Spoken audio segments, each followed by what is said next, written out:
जय Hind defence aspirants. भारतीय वायुसेना के पायलट्स सिर्फ एक पायलट्स ही नहीं है। भारतीय वायुसेना के पायलट्स भारत का one of the most important asset है।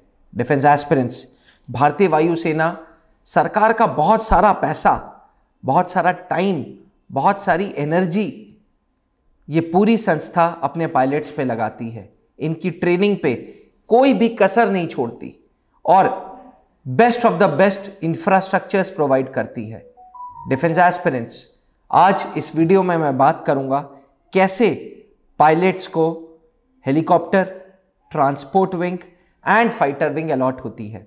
वीडियो को अंत तक जरूर देखिएगा और वीडियो कैसे लगी बताइएगा जरूर।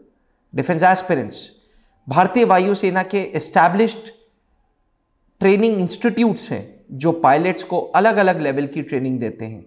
इसमें सबसे बड़ा और सबसे प्रीमियम इंस्टीट्यूट है एयरफोर्स एकेडमी ड्यूडिगुल हैदराबाद।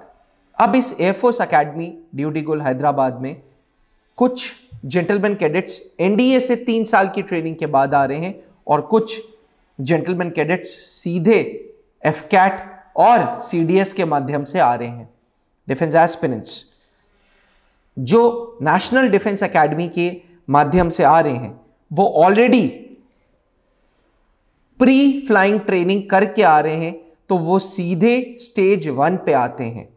पर जो डायरेक्ट एंट्री के थ्रू आ रहे हैं, सीडीएस के थ्रू आ रहे हैं, एफकैट के थ्रू आ रहे हैं, उन्हें जॉइंट बेसिक ट्रेनिंग या यूं कह लें pre flying training stage 0 complete करनी होती है। स्टेज 0 पूरी की पूरी एयरफोर्स एकेडमी हैदराबाद में चलती है। स्टेज 0 खत्म होने के बाद स्टेज 1 की ट्रेनिंग जो कि 6 महीने की होती है वो भी एयरफोर्स एकेडमी हैदराबाद में होती है। डिफेंस एस्पिरेंट्स, स्टेज 1 खत्म होने के बाद पायलट्स को उनकी preference and depending upon number of vacancies fighter, transport और फिक्स्ड विंग यानी कि हेलीकॉप्टर के बेसिस पे क्लासिफाई किया जाता है। यानी कि स्टेज 1 के बाद जेंटलमैन कैडेट्स को फाइटर पायलट्स या ट्रांसपोर्ट पायलट्स या हेलीकॉप्टर्स पायलट बोला जाता है। अब स्टेज 1 खत्म करने के बाद stage 2 depending upon the stream अलग अलग जगह चले जाते हैं। जैसे ट्रांसपोर्ट पायलट्स यलंका बैंगलोर में चले जाते हैं, वहीं फाइटर पायलट्स और हेलीकॉप्टर पायलट्स हाकिमपेट में चले जाते हैं। वहां पे पूरी की पूरी स्टेज 2 होती है। डिफेंस एस्पिरेंट्स, स्टेज 2 कंप्लीट होने के बाद भारतीय वायुसेना आप सबका, ऐसे जेंटलमैन कैडेट्स का 24 वीक्स की लगातार ट्रेनिंग के बाद उनका पासिंग आउट परेड होता है और अब ये जेंटलमैन कैडेट्स फ्लाइंग ऑफिसर्स कहलाते हैं। जी हां, 24 वीक्स की कड़ी ट्रेनिंग के बाद, 24 वीक्स के टेस्ट के बाद स्टेज 2 पास होता है और फिर जेंटलमैन कैडेट्स का पासिंग आउट परेड होता है एयरफोर्स एकेडमी में, जहां उन्हें रैंक्स मिलती हैं और वो फ्लाइंग ऑफिसर कहलाते हैं। स्टेज 2 के बाद स्टेज 3 ट्रांसपोर्ट और हेलीकॉप्टर पायलट्स को फिर यलंका जाना होता है और फाइटर पायलट्स को कलाईकोंडा जाना होता है। वहां पे स्टेज 3 कंप्लीट होने के बाद डिफेंस एस्पिरेंट्स पायलट्स को स्क्वाड्रन्स अलॉट होते हैं और उनकी फर्स्ट पोस्टिंग होती है।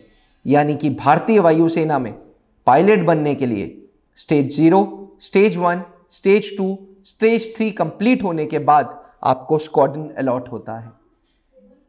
शायद आप में से बहुत सारे एस्पिरेंट्स ये ना जानते हो, लेकिन नेशनल डिफेंस एकेडमी के थ्रू, एफकैट के थ्रू या कंबाइंड डिफेंस सर्विसेज के थ्रू जब आप पायलट बनते हैं तो सरकार का टैक्स पेयर्स का पैसा आप पे इन्वेस्ट होता है।